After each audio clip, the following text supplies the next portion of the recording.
ready? Who's ready? Who's ready to stand up for Canada with me?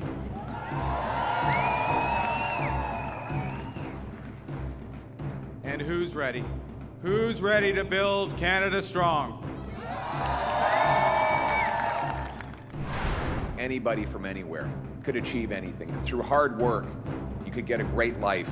You could have a nice, affordable home on a safe street. My purpose in politics is and will continue to be to restore that promise.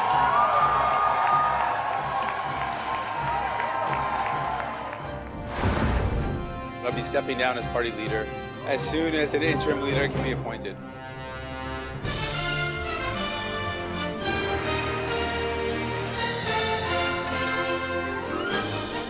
CTV National News with Omar Sachedina.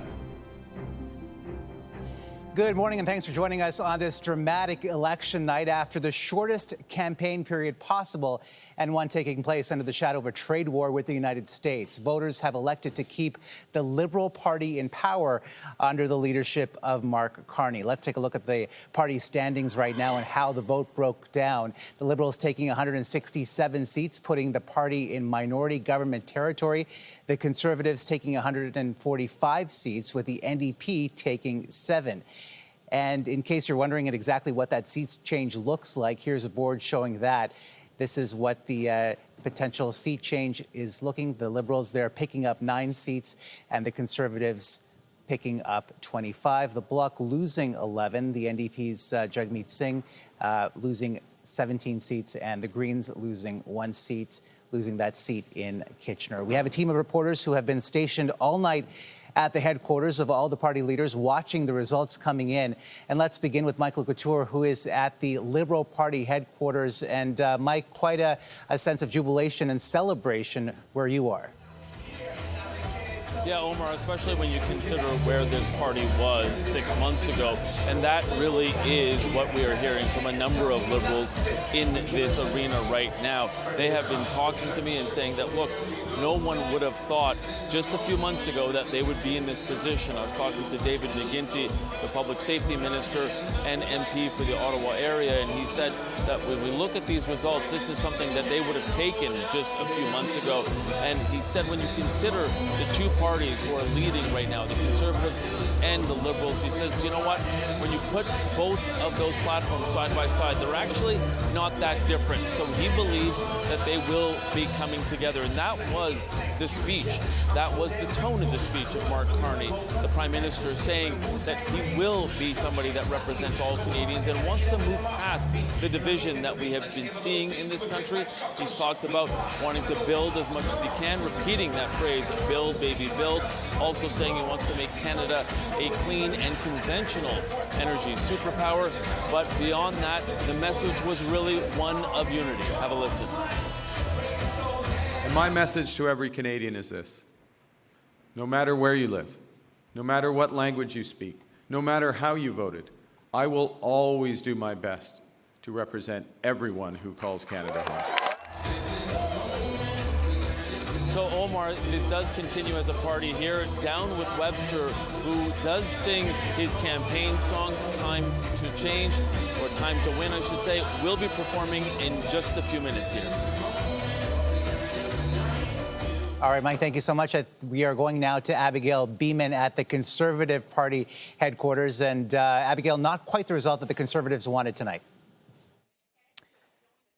No, absolutely not. And you can just see the stark difference between Mike's hit and where I am here in Ottawa, where clearly everybody has gone home. There's no more music pumping, and those people who went home left without the result they were hoping for. Much disappointment here over a Conservative loss, although the campaign and its leaders painting a positive spin on it.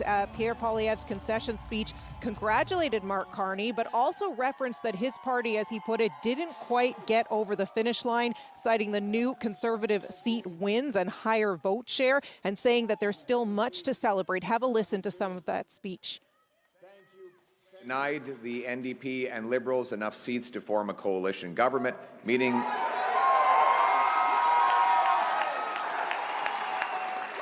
and we did all of this in very difficult environment.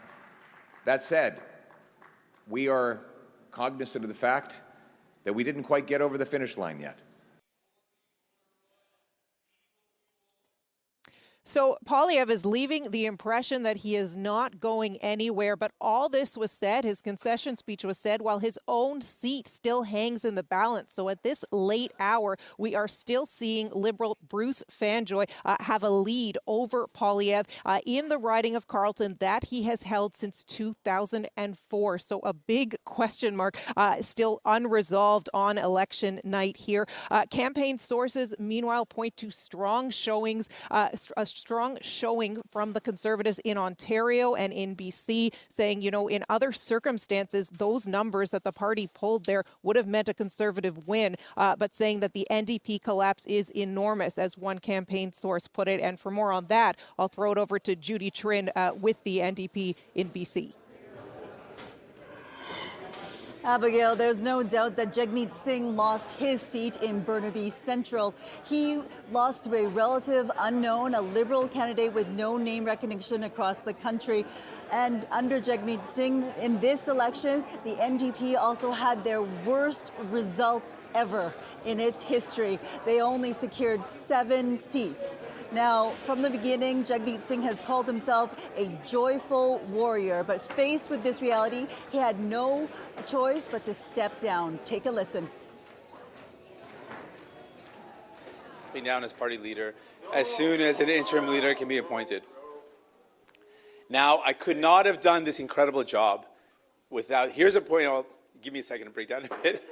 I couldn't have done it without the incredible support of my wife, Kidden. From the beginning, NDP campaigners were saying they were facing challenges at the door, getting the vote out. People told them that they were scared of both Pierre Poilievre and Donald Trump and were choosing the Liberals instead. But they also lost key ridings in southwestern Ontario, in London and Windsor, where unionized workers, a vote that they could usually rely on, turned to the Conservatives to fight not only Donald Trump's trade war, but also champion them for cost of living issues. Right now, the NDP has to deal with the next pressing issue, finding an interim leader to replace Jagmeet Singh. Jeremy. Judy, here in Quebec, the big story, it has been an interesting story when it comes to what has taken place. We're talking about a story of loss, and we've moved away now from Bloc headquarters because they've shut things down there. We're talking about a story of loss when it comes to seat count. But when the party looks at the bigger picture here, what we heard from the Bloc Québécois tonight is also a story of gain when it comes to influence and power. There's a question of whether or not the Bloc Québécois is the party to hold the balance of power in this next government. We heard Yves-François Blanchet, Bloc Québécois leader tonight, in his speech to supporters, acknowledge some of the losses, acknowledge that it wasn't exactly the campaign that they were hoping for, but he called it a good, hard-fought campaign from the heart. They faced some challenges when it came to Donald Trump being the big ballot box question early on. They tried to surmount a comeback, close the gap with the Liberals in the province towards the end of this campaign, but not quite enough. They're looking at about a loss of 11 seats here. That is a significant loss. But much of the focus in Yves-François Blanchet's speech tonight was on the gain when it comes to the power and influence that his party could hold. He talked tonight in his speech about the fact that, it's not clear how things will play out, but if his party does hold the balance of power, that he will vote to support any Liberal measures that include priorities here in Quebec, things that Quebecers would support. And so there was a big pitch to his supporters today that while they lost some seats and it wasn't quite the campaign that they were hoping for, they do gain. They do gain through this election in the form of power, in the form of influence, and they believe they could play a very significant role in this next parliamentary sitting. Now over to Rob Buffum with the Green Party. It was an emotional win here tonight for Elizabeth May, winning for the 5th straight time in the Sandwich Gulf Islands riding. A win she characterized as especially sweet because many pundits had counted her out. She credited her relentless knocking on doors as well as showing up to all the debates, unlike her Conservative opponent, for tonight's win. She said in a later moment that she figured it was the first time the Prime Minister had called the winery here where this event took place, acknowledging that Mark Carney had phoned earlier in the evening to congratulate her, and she had congratulated him on his win and said she looks forward to working with him in a minority government. As for her party's relatively dismal performance here tonight, winning just one seat compared to 2 last time around, as well as 3 in the 2019 election, she blamed that on the Debate Commission's decision not to allow her co-leader Jonathan Pedneau to participate. May said she figured Pedneau would have won his seat if he'd been allowed to participate, and she felt like the Greens would have likely won a few other seats if they could have participated. May said the party plans to go ahead with a legal challenge for a declaration that that was an unreasonable decision, although she acknowledges nothing substantive will come from that. May said she also plans to advocate for both the NDP and the Greens to have official party status in the Parliament when it resumes, even though obviously they're well below the 12 seats needed. But despite the legal challenges and wranglings, the overriding theme here tonight, Omar, was one of jubilation, celebration, and joy. May and her husband, John Kidder, serenading each other with love songs, he playing guitar, and May offering group hugs for people as once again Elizabeth May found a way to punch through here, and just like in 2011, her first win emerges as the only Green MP in Canada. Omar, back to you. The lone Green MP. Rob Buffin, thank you so much for this. Appreciate it. And joining me now is CTV's chief political correspondent, Vashi Kapelas, who has been with us for the past several hours, dissecting and processing this information. A lot of big questions still tonight, right? The future of the NDP, who leads that party, what happens to Pierre Poilievre, depending on what happens in his riding, and also the real work for Mark Carney begins now. Yeah, perfectly put. I think for me, the big story of tonight, this election, was the collapse of the NDP. So much so perfunctory in nature that Jagmeet Singh had to quit tonight. That is a huge setback for the party. The outcome tonight was like their worst case scenario, essentially losing official party status. That is the big story that then informed the outcome for the other two parties. And we saw most of it go to the Liberals, but we saw some, particularly in BC, go to the Conservatives, who were able to significantly increase their share of the vote and their seat count. But as you say, Pierre Poilievre's seat, not necessarily going his way. We don't know for sure. That may factor into how things play out for that party. And then finally, Mark Carney, the task ahead. It will not be easy. You're up against Donald Trump on day one, and a Donald Trump who wants to take aim at this country, both at our economy and our sovereignty. Not a simple task. Plus, you've got to deal with Parliament. You know, as Canadians, we all wish him luck. Yeah, and there are significant time pressures too, right? We know historically minority governments last between 12 and 18 months, and he's got a tall order, a tall list of things to do.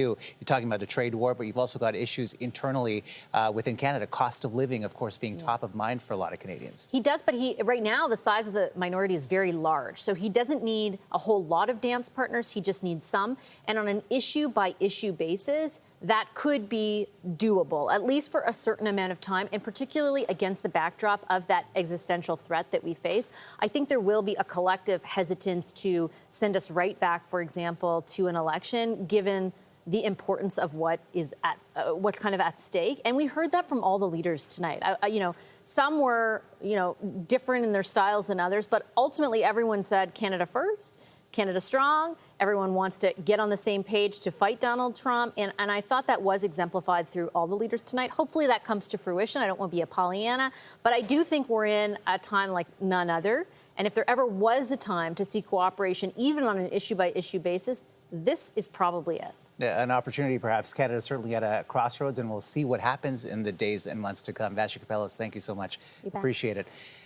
Coming up, we'll switch gears. She's so adorable. Working her. Yes, sir. Families share gut-wrenching stories of unimaginable grief, the victims of the devastating Vancouver attack.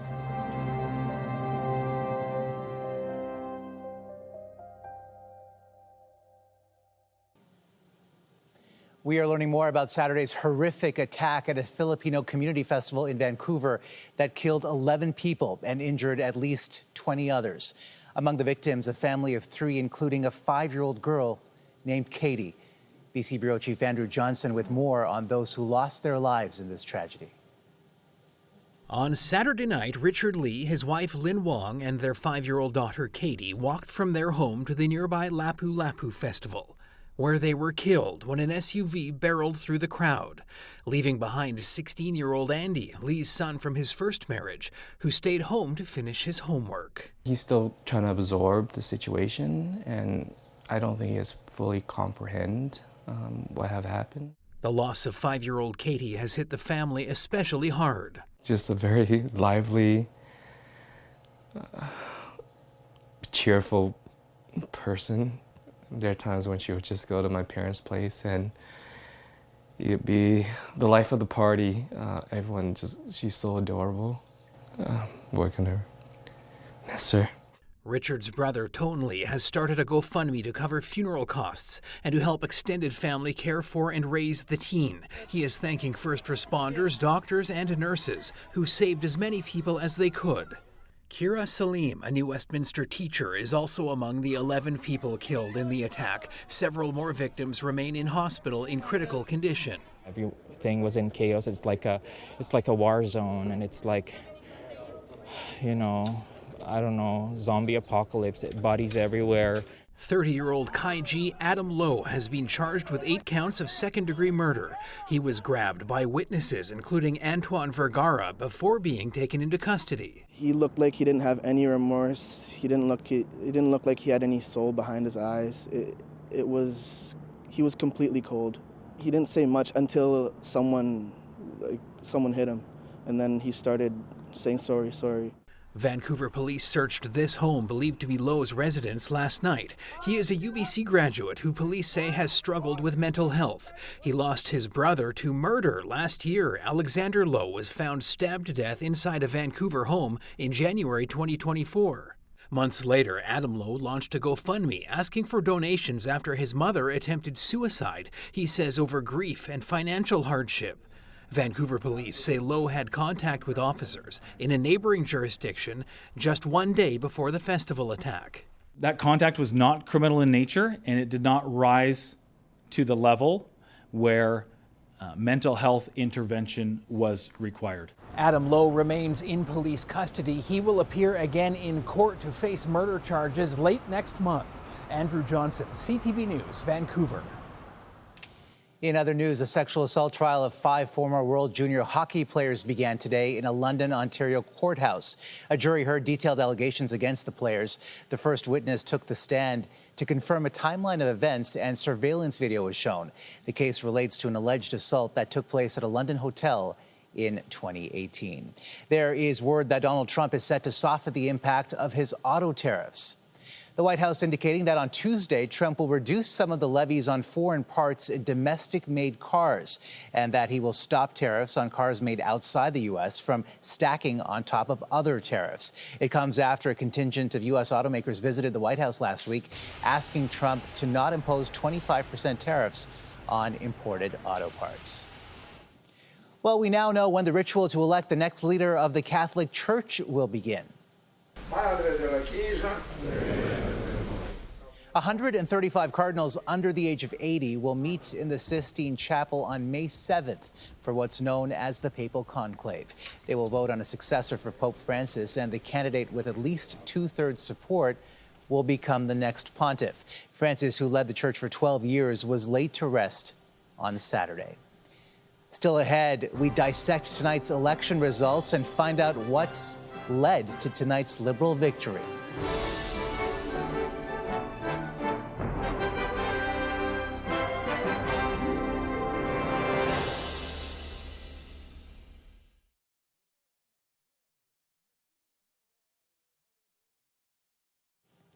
Welcome back, and joining me now is CTV pollster and chief data scientist at Nanos Research, Nick Nanos. So there's lots to dissect. Wow. We could do this for hours. What a night, what a dramatic night. What was the biggest surprise for you?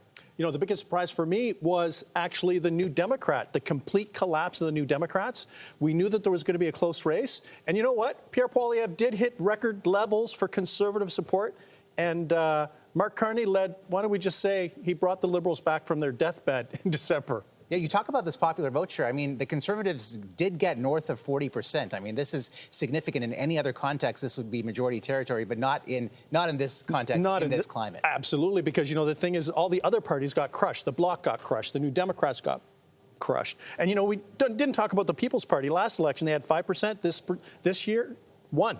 So, you know, the thing is, consolidation to kind of a two-party race, I don't want to say it. Sounds kind of American, doesn't it, in terms of one party and another, highly polarized. Tell me a little bit about what you had predicted at the outset and how those predictions stack up to what we saw today. And they're not total predictions. I mean, you have a lot of analysis, a lot of data. Yeah. These are educated guesses. Compared to what we saw tonight, how did the results stack up? Oh, they stacked up really well. You know, the thing is that we had a very tight race between the Liberals and the Conservatives. It was within the margin of error. And we had the NDP dropping, we had the Bloc dropping, and captured kind of the shape of the campaign. And the results in Carleton for the Conservative leader. Wow. I mean, we'll see what happens next. He sounded quite defiant today. It didn't sound like he was going anywhere. We've been asking the analysts whether he can, in fact, stay on if he does lose his seat. Nothing is firm there. But did that surprise you, or did that show up in any of the data before? No, that surprised me completely. You know, the thing is that you'd expect, you know, when the Conservatives are at 4 out of every 10 Canadians voting for them, that their leader would be a slam dunk, you know, considering he had won his riding handily over the last number of elections. He didn't do anything wrong. You know what? So his party was a little more of a winner. Him, not so much in his own riding. And Nick, 20 seconds left. In terms of vote efficiency, how effective party supporters are in getting their voters out and then that translating into the number of seats. It was pretty much bang on for the two candidates. Yeah, for the Liberals and the Conservatives, bang on, but for the Bloc and the New Democrats, not so much. They had votes, weren't able to convert them into seats. All right, Nick Nanos, thank you so much for joining us, and we'll be right back after this short break. Have a lot of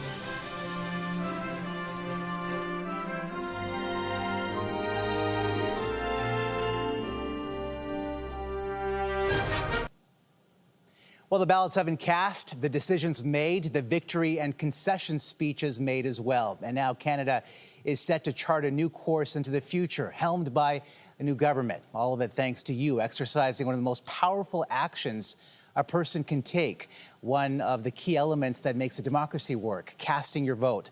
We leave you now with images from across the country of people doing just that, ensuring that our democracy continues into a new dawn.